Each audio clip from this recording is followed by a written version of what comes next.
Did he enter and leave recovery more than once? Multiple times. Up and down the East Coast, frankly.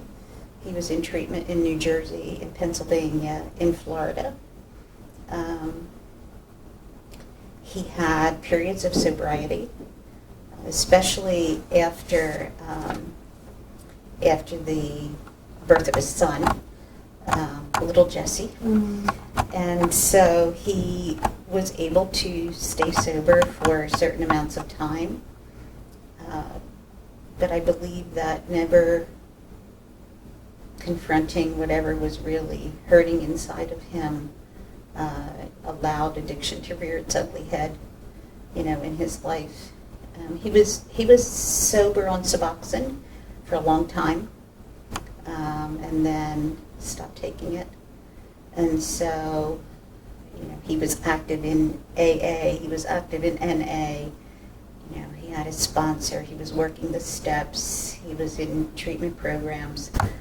So he certainly was trying to manage his disease to the best of his ability. Yeah, it sounds like he tried really hard. He tried really hard. What do you think was helpful to Jesse and to you as a family when you were going through this? So, I don't know. I mean, at certain points in his disease process, there were things that were helpful. Suboxone was definitely helpful for a time. There was, as a parent, you always want the best for your kid, right? You want to give them the best that you can give them. And so you read and you research and you try to do what the experts say you should do. And so for a long time, way back in the beginning when he first was sick, the school of thought was tough love, right? Let him hit rock bottom. As a parent, that's a really tough sell. Rock bottom is where he's at now. And so you struggle with this guilt because you're trying to do the right thing for your kid, and everything in you is screaming, but this doesn't feel right. It doesn't feel right to let him hit rock bottom. Like, it just didn't feel right. And so, but the experts are telling you, if you don't do that, you're enabling him, you're contributing to his disease, you're, whatever.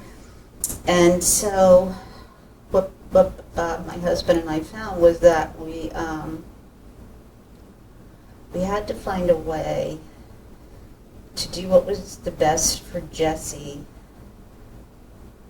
still loving him, still, the current words are meet them where they're at. And so,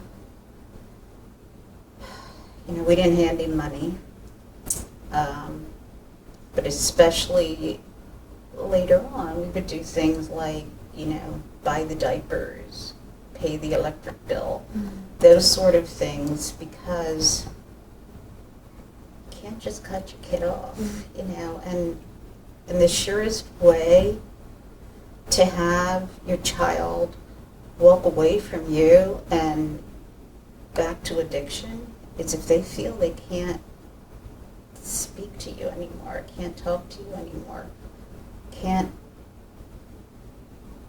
ask you to help them anymore.